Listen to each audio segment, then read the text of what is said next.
I guess for companies developing orphan drugs, for example, Alexion, and their blockbuster Soliris, with orphan drugs in that sector,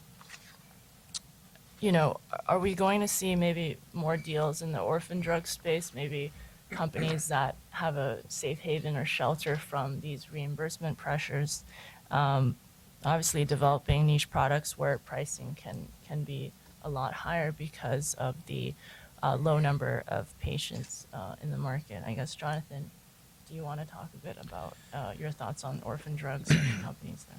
Sure. I think what's sort of fascinating about it is when you look back 3-4 years ago and you spoke to any head of business development at any major pharmaceutical company, every one of them said, well, there's no way we're getting into orphan drugs. The markets are too small. There's not enough patients.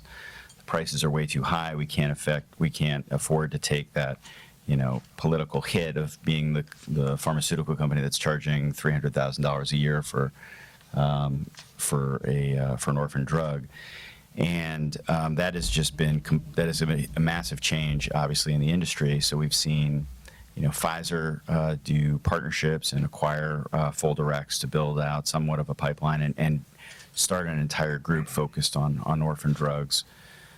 We've got GSK has publicly announced that they're more focused on it and have hired a team and BD team and development team that's focused there.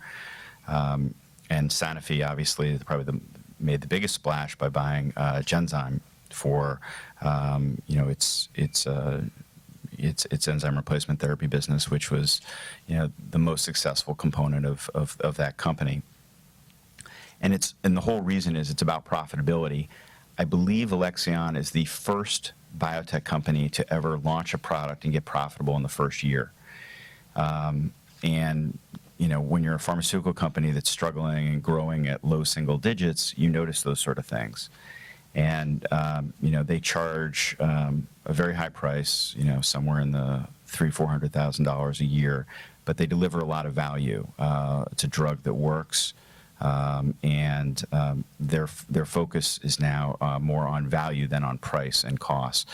And when you talk to a lot of pharma companies today, they talk about delivering value to customers, to insurance companies, and for life-threatening diseases, seriously debilitating diseases, they are going to go into, I believe, into orphan drugs. Where I don't think they're going to focus is there's orphan drugs and then there's orphan drugs. There's orphan drugs where it's taking one drug that's 4 times a day, making it 1 time a day dosing. I don't think the pharmaceutical companies are going to be focused on that because you really can't charge so high of a premium on that.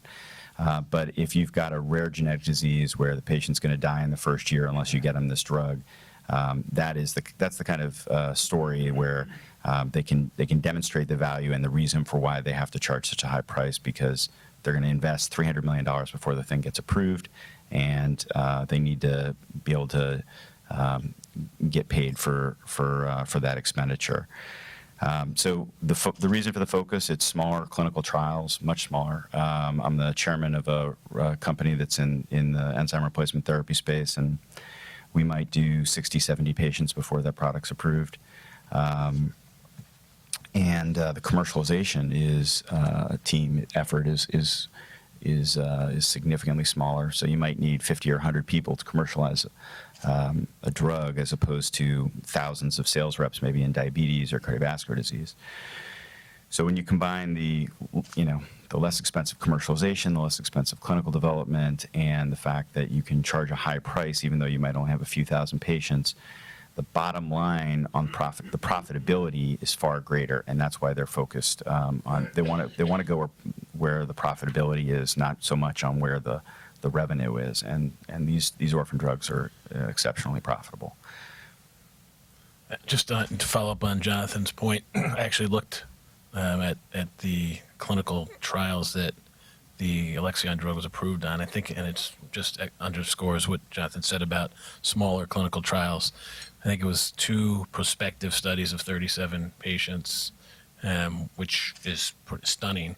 If you think about some of the larger trials that you see in mainstream pharma, and this is for a company whose market cap is up 60, 70% this year, well over 10 billion, 11 or 12 billion. So obviously it's an interesting business. Investors like it, for all the reasons that Jonathan cited. So, Yeah, and a drug that was thought to be, only going to address a few thousand patients, they've now found, half a dozen indications potentially for it. And I saw an analyst report this week that suggested that drug could be a $5 billion drug in peak sales. I mean, that's outrageous.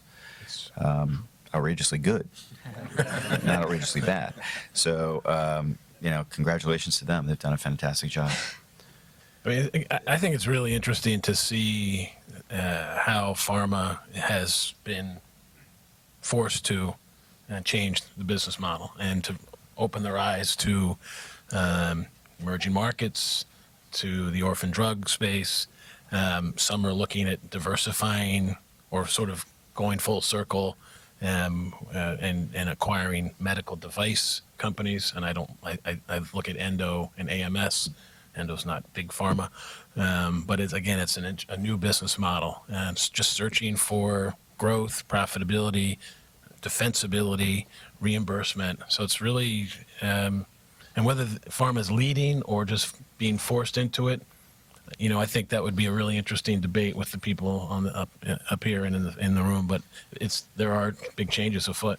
Yeah, I think as an investor, the one thing we don't like is uncertainty, and obesity was something that was talked about earlier, and the FDA has sort of moved the goalpost both on the device and the drug side in obesity, and it's very hard when you've started a trial and you're almost completed that trial, and the FDA then says, oh, guess what, it's going to be a different endpoint.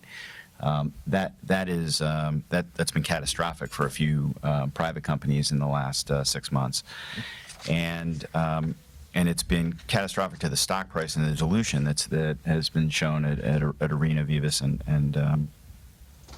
and others in the space. And the beauty, I think, also here on the orphan side is that the FDA really is working with these companies because these people are dying, and they really care that they want to get these drugs on the market faster. And that provides some comfort for investors that there's not going to be any surprise that they hadn't thought about when they, as we're seeing in the obesity and diabetes space and cardiovascular spaces. Yeah, just a couple of comments related to this. I think, we see in the orphan drug space, there aren't any real fundamental impediments in our regulatory system, whether it's reimbursement or the FDA.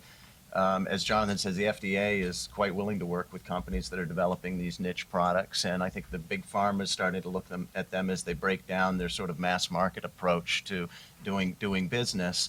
I think there are, though, when you look at reimbursement generally, I think there are fundamental issues and problems that are going to impede innovation over time if it's not already happening now. There are many new technologies, new therapy modalities that just have an uncertain, unclear reimbursement pathway, or where the system that we have for reimbursement just is not going to accommodate those technologies. And as Jonathan said, if you have that kind of uncertainty, you can't get financed. And I think that we're going to have to look at our reimbursement system to see how it is impeding innovation, because I think we're going to run head on into problems there as we see convergence in biotech and convergence with device companies and pharma companies. The reimbursement model that we have is going to be an impediment over time, I think. But in some areas, I think, like orphan drugs, it's really not, I think. I agree with that. And again, from an investor point of view, and again, full disclosure, we own Alexion too. Quite happy with that. It has a lot to do with sympathetic populations. I mean, it's very hard to say no to a sick child who could be cured with PNH. Whereas obese patients, again, there may be some stigma attached to being obese, but also it's a lot easier to say no when there are safety considerations. And I'll just say that from our point of view, investing in the public markets, success tends to breed imitation. And so we've seen Alexion, we've seen Shire and Genzyme to some degree. So I'd say some of big pharma, and I could say this as an ex-big pharma person, is not always the most creative group of people. And so if they see others doing it and working out, they are apt to at least give it a go on their own. I think those are really excellent points. Are there, I guess you mentioned obesity, Jonathan, as sort of an area of development where the goalposts and the endpoints are always moving.